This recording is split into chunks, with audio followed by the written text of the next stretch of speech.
Jussie Smollett, the former star of Empire, he got in trouble. Finally, he was convicted, for 5 counts of fraud or felony fraud, where he was faking this hate crime in Chicago. I used to do videos for the Rebel Media, and there's one video I'm particularly proud of that I'm going to watch with you here. I'm going to react to it.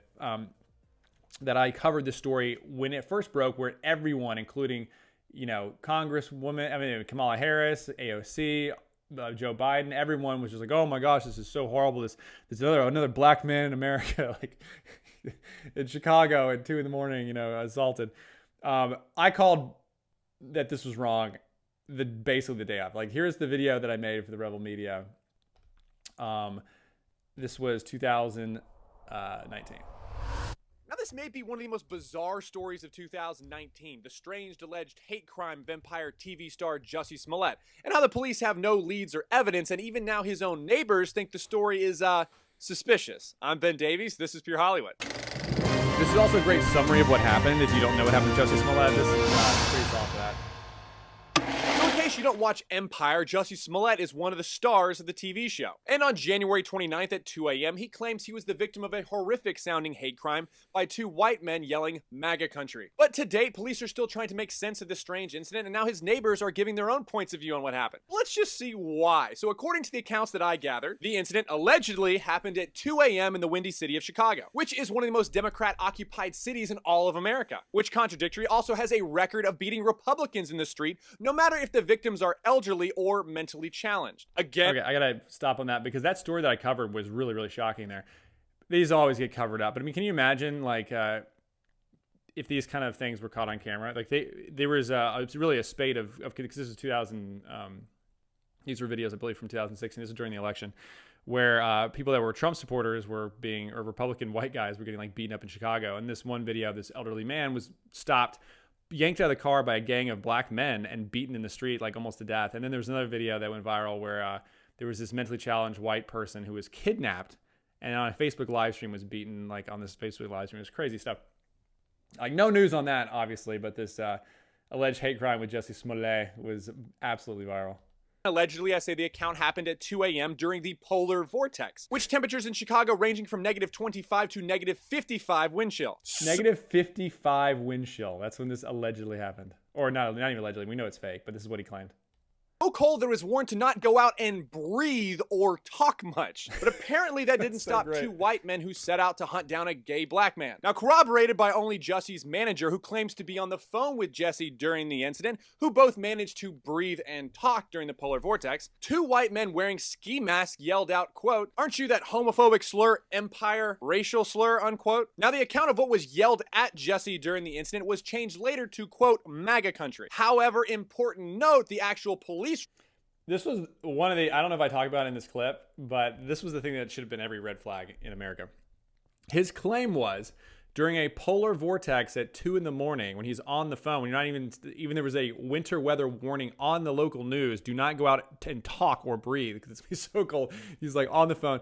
And then in the most Democrat part of Chicago, gets hunted down by 2 white guys who recognize someone who's bundled up as the gay black star of a hip hop show.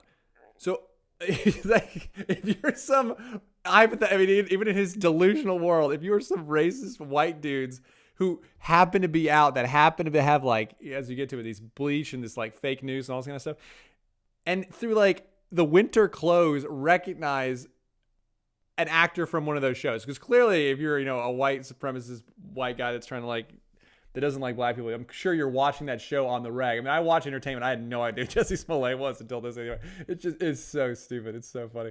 Report that Jussie gave says they shouted both homophobic and racial slurs at him, which is much more in line with the first quote. So either Jussie's memory improved days later, all the original reporters and police happened to mishear him, or that he realized that most people, don't know who he is or what show he's on. Certainly not when he's bundled up at 2 a.m. during a polar vortex. And certainly not some racist white power guys who who I assume must take breaks from promoting a white ethno-state to curl up and watch their favorite almost entirely black show, Empire, during their spare time. Now next, Smollett was allegedly beaten by these two men and had an unconfirmed chemical substance poured on him, allegedly bleach, which also carries a freezing point of 18 degrees. They then put a noose around Jussie's neck that they must have been carrying around with him. He then went back to his apartment while his manager called the police, and the police arrived 40 minutes later to find Jussie with the noose still around his neck. Now the police have the rope, which they determined was brand new, but don't worry, after the police did a full sweep of the entire path that Jussie took, and finding nothing, a few days later a reporter from ABC7 found a hot sauce bottle that smelled like bleach could have been in it. But the police don't know for sure because this has not been examined by the police and could have easily been placed there later. Which, if true, sounds like a terrible plan to dab one drop at a time of bleach on someone in neck. It is so, I mean, it was just so laughable. But if you remember at the time, the world stood still. Like, everyone had to give commentary on this Jussie Smollett situation. I mean, if it had been true, it would have been crazy, but every detail was just so elaborate. Like the audacity, the belief that the media would run interference, just like Simone Biles being a brave and awesome hero by quitting and still being athlete of the year when there were so many people that were much more deserving.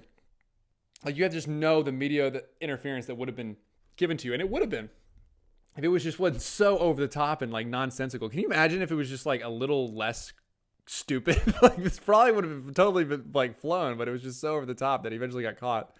30-degree weather. Does that sound a bit fishy? Well, it also sounds fishy to some of his neighbors. Again, Muhammad, who lives in the same building as Jussie, said, quote, "I've been in this neighborhood for 5 years. I don't believe it. Not around here. Half the people are gay and the other half are black," unquote. Another man said, quote, "It doesn't make sense. It's a lie because Chicago is the most liberal city around. They have cameras everywhere. Why can't they find the attack?" Well, cops say they have plenty of footage of Jussie's entire route except for a 60-second window, which Jussie alleges is where the attack happened. And in regards to the phone call to the manager, Jussie said he could not be without his phone for more than an hour, so he sent over a redacted PDF to the police. But the police can't use it because PDF documents can easily be manipulated. The bottom line is, either arguably in one of the most liberal cities in America, in one of the coldest nights of the year, two racists perfectly prepared with a noose and a hot sauce bottle of bleach found Jussie, who must have been so obviously gay and black bundled up in the polar vortex, who was also on the phone with his manager during the 60-second blackout window, was horrifically assaulted. Or something else happened. And since the most valuable currency of the left is victimhood,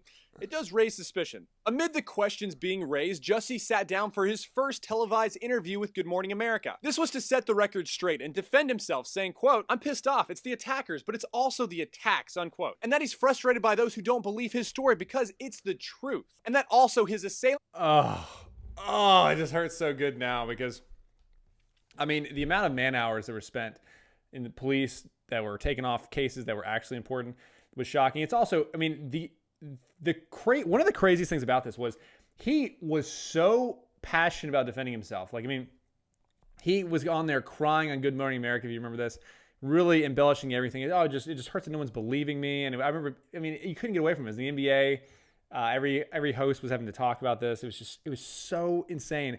And even when he got off, like, when it was a civil case first, I believe, and he went out and they said that it was like not a hate crime at first, and we all knew that was a lie because the DA was corrupted, and he came out and he's like, "See, I'm so glad the truth came out. I wouldn't be my mother's son if I lied," and all this kind of stuff. And it's so great that now he's going down for this. Were wearing Make America Great Again hats, which I can only assume were retrofitted with alpaca fur and Gore-Tex so their faces wouldn't rip off in the negative 30-degree winds. Anyway, let's see how the rest of the media and people react after they watch the full interview. Now, if what Jussie says is true, I hope he is afforded the full justice that the law can give him, because the crimes he described are horrific. And I also hope, as the Chicago police have already stated, the department will pursue a case against the Empire TV star if it turns out that Jussie falsified a police report. So, let's wait for all the evidence to come in and hope justice is served. I'm Ben Davies. This is Pure Hollywood. Yes. Yes. It feels so good to be so right in this situation. And if you did like that video too, if you go on YouTube, you can see all the Rebel Media videos that I did over the years. It was a lot of fun. And it's great to see one that aged so well. Where I just knew as soon as the details came out, I was like, this is so absurd. It's so crazy. And it does give me some hope that even in a horribly run hellscape city like Chicago, that justice can be served. I hope Jussie goes away for decades. I mean, this is, you cannot emphasize enough like how dangerous that is to try to falsify hate crimes that are taken so serious. It was a federal investigation, I believe, what it turned into. And because of the narrative that's being pushed around the country as far as the country being systemically racist, there are people that will constantly be still that will still not cooperate, not help out with police. I mean, even like after this happened, one of the leaders of BLM said that we can never believe the police, even if it's just because of this Jussie Smollett case, because like obviously like it's got to be because the country is racist, not because Jussie lied or was falsifying police reports trying to get sympathy. It's just a really dangerous place to live. We don't know the repercussions of these kind of things down the line. Just like how I think it's so important to call out the stupidity and the phoniness of Simone Biles winning Athlete of the Year for Time Magazine, because you don't know where this is going to lead for the next generation. Just like how I think it's very important to call out nonsense like a man being able to become a woman and being Woman of the Year, like Bruce becoming Caitlyn Jenner, because you see the repercussions of that down the road. I think it is also important to call out and mock and to punish anyone that falsifies police reports to make a hate crime, to try to stir up race riots and animosity in America, like Jussie Smollett, who obviously knew that the currency of being a victim was so high that he was going to go through this risky endeavor to try to get more sympathy and empathy, because he knows that the country is so systemically not racist that he would be rallied behind and believed by almost everyone, no matter how stupid his story was. And clearly it was. And these kind of things have to be called out, because down the road, things can get a lot worse.